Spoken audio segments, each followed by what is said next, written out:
अस्सलाम वालेकुम। पहले हमने पढ़ा था प्योरीन्स और पैरिमिडीन्स, वो क्या चीज़ें हैं। अब उनकी उनकी सिंथेसिस के बारे में हमने पढ़ना है। तो सबसे पहले बात करते हैं कि प्योरीन्स और पैरिमिडीन्स सिंथेसिस या बनती कैसे हैं, और फिर इनका रोल क्या है और क्यों ये इनके बारे में जानना ज़रूरी है। सिंपल से स्टेप्स हैं, आपने ये ज़हन में रखना है। आपको पता है कि पैरिमिडीन्स जो है ना वो तीन तरह की होती हैं। सबसे पहले तो पैरिमिडीन की सिंथेसिस की बात करते हैं।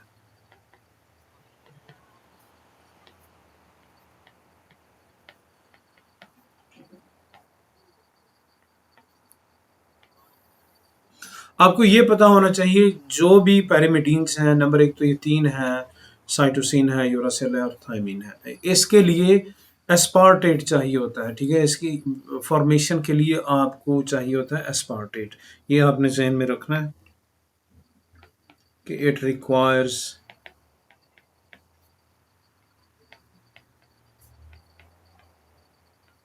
एस्पार्टेट। ये इसकी बेसिक रिक्वायरमेंट है।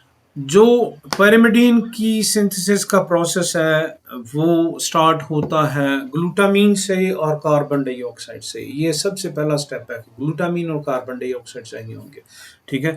अब हम किस चीज़ की बात कर रहे हैं, वो बात कर रहे हैं जी साइटोसिन, यूरासिल और थायमीन की प्रोडक्शन के बारे में हमें बात करनी है। नंबर एक, दो और तीन, ठीक है। इनको बनाने के लिए मैंने आपको बताया कि हमें चाहिए ग्लूटामीन और कार्बन डाइऑक्साइड, जो सबसे पहला प्रोडक्ट है इनकी इनकी फॉर्मेशन में जो आएगा। होता क्या है कि ग्लूटामीन और कार्बन डाइऑक्साइड आपस में मिलते हैं in the presence of ATPs, और इन्होंने जो पहला स्ट्रक्चर बनाना है वो है कार्बामोइल फॉस्फेट।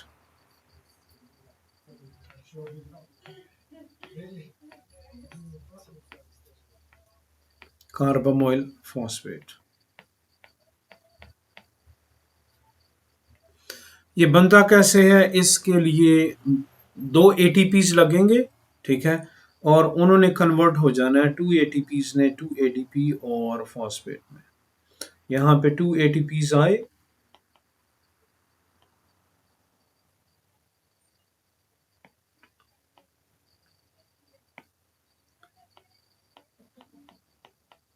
और इससे बन गया टू एडीपीज प्लस फॉस्फेट। दो फॉस्फेट इससे बनेंगे, ठीक है।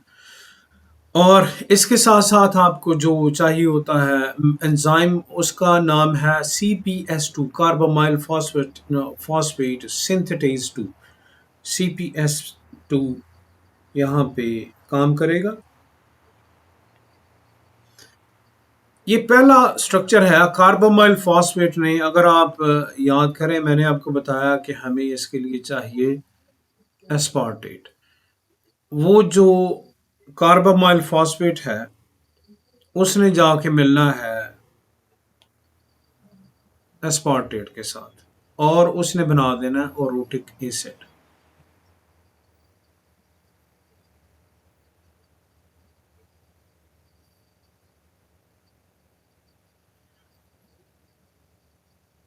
अब इसमें जब एस्पार्टेट जमा होगा, ऐड होगा, तो उसने बना देना ओरोटिक एसिड।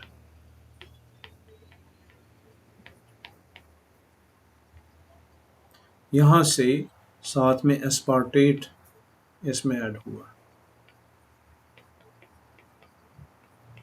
ठीक है। ये बेसिक स्ट्रक्चर है, ये बेसिक कंपोनेंट है जो चाहिए पायरिमिडीन की फॉर्मेशन के लिए। अच्छा, अब जब ये ओरोटिक एसिड बन जाएगा तो इसके साथ PRPP ने मिलना है और उसने बना देना UMP, यूरिडीन मोनोफॉस्फेट। ओरोटिक एसिड में साइड से आ गया PRPP, ठीक है, और उसने मिलके बना देना UMP।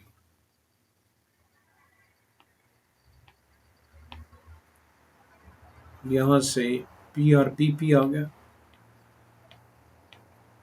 ठीक है, PRPP क्या है? ये राइबोज फॉस्फेट होते हैं, राइबोज 5 फॉस्फेट। इसने मिलके UMP बना देना है। UMP जो है वो आगे कन्वर्ट होगा UDP में, और UDP से DUDP और CTP बनेगा। UMP से कन्वर्ट होगा ये UDP में, और UDP ने आगे यूरिडीन डाइफॉस्फेट ने आगे कन्वर्ट हो जाना दो चीज़ों में, जिनका नाम है DUDP। इसकी होगी डीऑक्सीजनेशन, DUDP बन गया, और दूसरी तरफ इसके साथ बन गया CTP। अब जो डीऑक्सीजनेटेड UDP है उसने आगे कन्वर्ट होना है DUMP में।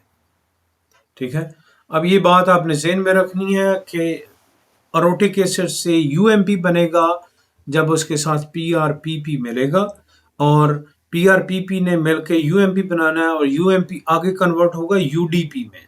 आप यहाँ पे ये देखें, और UDP ने आगे दो चीज़ों में कन्वर्ट हो जाना है, जो कि आपको यहाँ पे नज़र आ रही है। UDP से बना DUDP और CTP। DUDP जो है आगे कन्वर्ट होगा, CTP ने कन्वर्ट हो जाना है साइटोसिन ट्राइफॉस्फेट में। साइटोसिन ट्राइफॉस्फेट में आपको पता है कि 3 तरह के पायरिमिडीन्स हैं, साइटोसिन है, यूरासिल है और थायमीन है। तो एक तो यहाँ से ही बन गया, CTP से साइटोसिन बन जाएगा।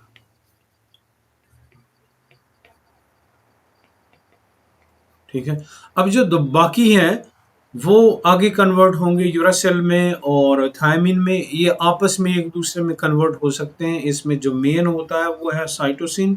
साइटोसिन में एबिलिटी होती है कि वो यूरासिल में भी और थायमीन में कन्वर्ट हो सकता है। अब जो DUDP है उसने कन्वर्ट होना DUMP में।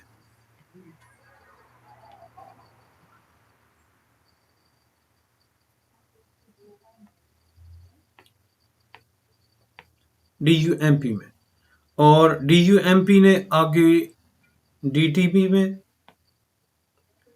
DTMP में कन्वर्ट हो जाना है, जो कि फाइनल प्रोडक्ट है। ठीक है, लेकिन अब ये आया कि डायरेक्टली DUDP से DUMP में कन्वर्ट होंगे, यस। लेकिन जो DUMP है उसके लिए आपको चाहिए मिथाइलिन टेट्राहाइड्रोफोलेट। मिथाइलिन टेट्राहाइड्रोफोलेट, तो आप ये देखें कि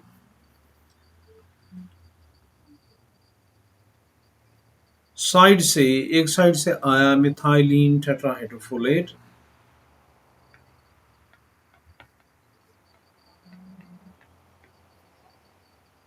टेट्राहाइड्रोफोलेट, और ये कन्वर्ट करेगा DUMP को DTMP में, लेकिन खुद ये कन्वर्ट हो जाएगा DHF में। ठीक है, और DHF ने आगे फिर कन्वर्ट होना है वापस, इसकी रिसाइकलिंग चलती रहेगी। DH ने THF में, DHF ने THF में कन्वर्ट होना है। वो कैसे होगा, उसके लिए मजीद जो है एक प्रोसेस है छोटा सा, कि वो उससे पहले डाईहाइड्रोफोलेट एक एंजाइम है, डाईहाइड्रोफोलेट रिडक्टेज, इसकी रिडक्शन होगी और ये बनेगा THF।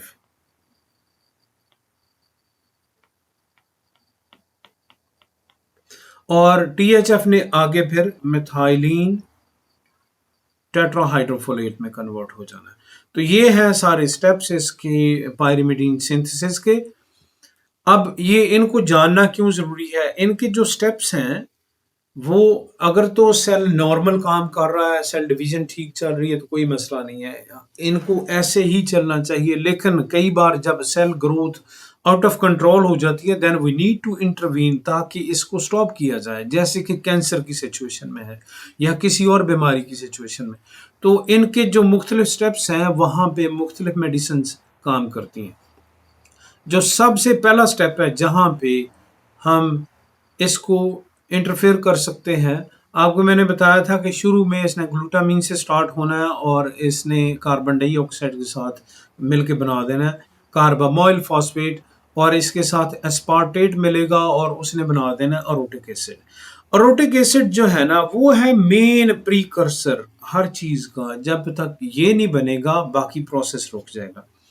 अब इसको रोकने का तरीका, अगर हमें कोई ऐसी सिचुएशन जैसे कैंसर है तो उसमें हमने अरोटिक एसिड की फॉर्मेशन को इसको हमने रोकना है। ठीक है, तो इसको कैसे रोका जा सकता है? इसकी आपने इनहिबिशन करनी है। एक मेडिसिन है जिसका नाम है लेफ्लुनोमाइड।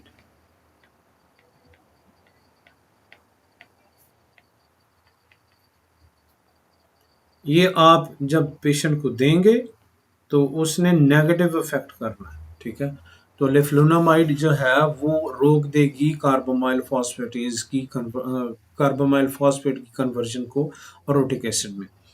अब इसके बाद से फॉर एग्जांपल कि आपने ये मेडिसिन दी और इसने काम कोई नहीं किया, तो अगला स्टेप जो है ना उसको भी इंटरवीन किया जा सकता है, उसे भी रोका जा सकता है। किस स्टेज पे आप रोक सकते हैं? कि जब यूडीपी बन जाए तो यूडीपी को आप सीटीपी और डीयूडीपी में कन्वर्ट ना होने दें। ये वाले स्टेप्स जो हैं, यूडीपी तो बन गया, फर्ज करें कि पेशेंट को आपने लेफ्लुनोमाइड दी और उसने काम नहीं किया और सेल ग्रोथ कंटिन्यू रही, कैंसर चलता रहा, तो अगला जो स्टेप है जहां पे आप इसको रोक सकते हैं वो है यूडीपी की कन्वर्जन को आप सीटीपी और डीयूडीपी में ना होने दें। इसको आप कैसे रोक सकते हैं? अगर पेशेंट को आप दें हाइड्रोक्सी यूरिया,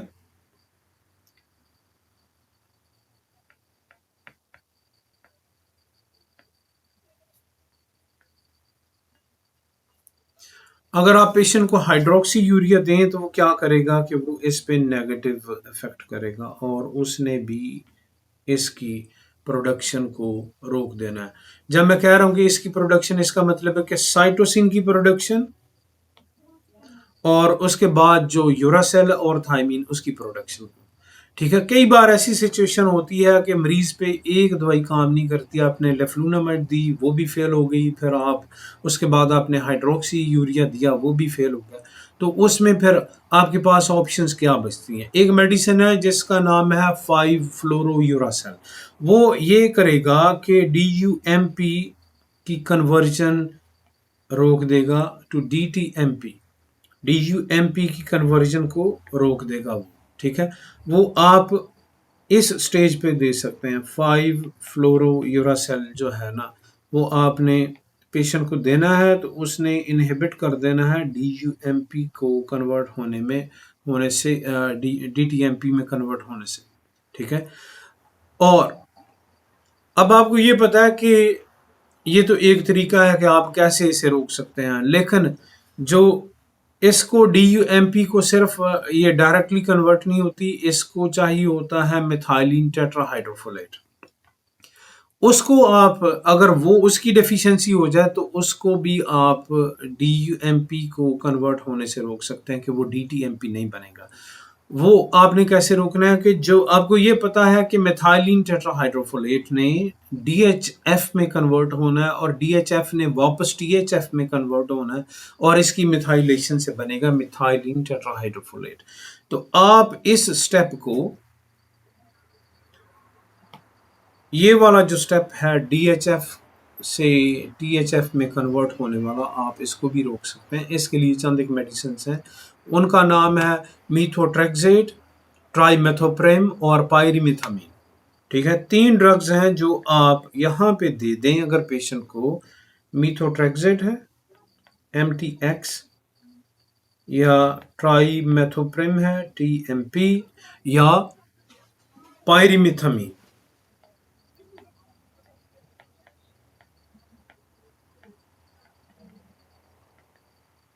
ये अगर आप देंगे उस पेशेंट को तो इन तीनों ने भी नेगेटिव इफेक्ट करना है इस पे। ठीक है, और इसकी इनहिबिशन नहीं है, इसकी इनहिबिशन हो जाएगी और होगा ये कि DHF बनता रहेगा, एक्यूमुलेट हो जाएगा, लेकिन वो मिथाइलिन टेट्राहाइड्रोफोलेट में कन्वर्ट नहीं होगा। ये मैंने आपको ऐसे सिंपल बना के समझाने की कोशिश की है। आप ये इसको एक बार दोबारा देख लें कि पायरिमिडीन सिंथेसिस कैसे होती है और इसका जो सबसे पहला प्रोडक्ट जो आपको चाहिए वो इसके बनने के लिए जो ज़रूरी है वो है एस्पार्टेट। अगर एस्पार्टेट होगा तभी पायरिमिडीन की सिंथेसिस होगी। 3 तरह के पायरिमिडीन्स हैं, साइटोसिन, यूरासिल, थायमीन। और ये पायरिमिडीन का प्रोसेस जो है वो स्टार्ट होता है ग्लूटामीन और कार्बन डाइऑक्साइड से। ये आपके सामने इधर ये पड़ा हुआ है, ठीक है। ये सबसे पहला स्टेप है। लेकिन जो यूजफुल प्रोडक्ट बनेगा सबसे पहला वो है कार्बामोइल फॉस्फेट। उसके साथ एस्पार्टेट जो मैंने आपको बताया कि ऊपर यहाँ पे आपको बताया कि एस्पार्टेट है चाहिए। इसने आके कार्बामोइल फॉस्फेट के साथ मिलना है और उसने बना देना है ओरोटिक एसिड। ओरोटिक एसिड को अगर हम पेशेंट को अगर हम लेफ्लोनोमाइड दें तो ओरोटिक एसिड की प्रोडक्शन बंद हो जाएगी। जब ओरोटिक एसिड की प्रोडक्शन बंद होगी तो बाकी जो चीज़ें उससे थायमीन है, साइटोसिन है, यूरासिल है, ये नहीं बनेंगे। लेकिन अगर किसी ऐसे पेशेंट में आप दें जिसके पास ये इफेक्टिव ना हो जिसमें, तो उसमें ओरोटिक एसिड बनता रहेगा, लेफ्लोनामाइड ने काम नहीं किया, तो आगे जो प्रोडक्ट बनेगा वो है ओरोटिक एसिड से यूएमपी बनेगा। यूएमपी डायरेक्टली कुछ नहीं बनाता, यूएमपी से आगे बनेगा यूडीपी, और यूडीपी ने कन्वर्ट होके दो तरह की चीज़ें बना देनी है, डीऑक्सीजनेटेड डीऑक्सी यूडीपी और सीटीपी। सीटीपी जो है वो डायरेक्टली कन्वर्ट हो जाएगा साइटोसिन में with help of other enzymes. लेकिन जो यूडीपी है वो कन्वर्ट पहले होगा यूडीएमपी में, फिर वो आगे कोई यूजफुल प्रोडक्ट बनाएगा। जब यूडीएमपी पेशेंट के पास होगा तो उसने यूज करना है मिथाइलिन टेट्राहाइड्रोफोलेट, ठीक है। मिथाइलिन टेट्राहाइड्रोफोलेट ने यूडीएमपी के साथ मिलके डीटीएमपी बना देना है, ठीक है, which will be further converted into thiamine. और जो मिथाइलिन टेट्राहाइड्रोफोलेट है ये रिसाइकल होते रहते हैं, इसने डीएचएफ में कन्वर्ट होना है, डीएचएफ ने दोबारा टीएचएफ में, और टीएचएफ की मिथाइलेशन से जो मिथाइलिन टेट्राहाइड्रोफोलेट बनता है। अब जो स्टेप्स हैं इसको आपने डीएचएफ को इसकी रिसाइकलिंग को कैसे रोकना है, आप या तो पेशेंट को मीथोट्रेक्सेट देंगे, ट्राइमेथोप्रिम या पायरामेथामीन। ये 3 तरह की मेडिसिन हैं जो आप पेशेंट को इस स्टेज पे दे सकते हैं ताकि जो कैंसर सेल्स हैं उनकी ग्रोथ बंद हो जाए। ये सिंपल सा है। अगर आपने इसको मज़ीद डिटेल में पढ़ना है तो आप जो है फर्स्ट एड फॉर यूएसएमएल स्टेप 1 वो आप जाके खोल लें, देख लें, तो आपको ये सारी चीज़ वहाँ पे बनी हुई नज़र आएगी। आपको मैंने एक्सप्लेन करने की कोशिश की है। ये आपको एमसीक्यूज़ पूछे जा सकते हैं कि कौन सी मेडिसिन कहाँ पे इफ़ेक्टिव होगी और कौन से स्टेप जो कौन सा प्रोडक्ट शुरू में बनेगा और कौन सा बाद में बनेगा। बाकी इसके बाद हम करेंगे बात प्यूरिन सिंथेसिस की नेक्स्ट वीडियो में।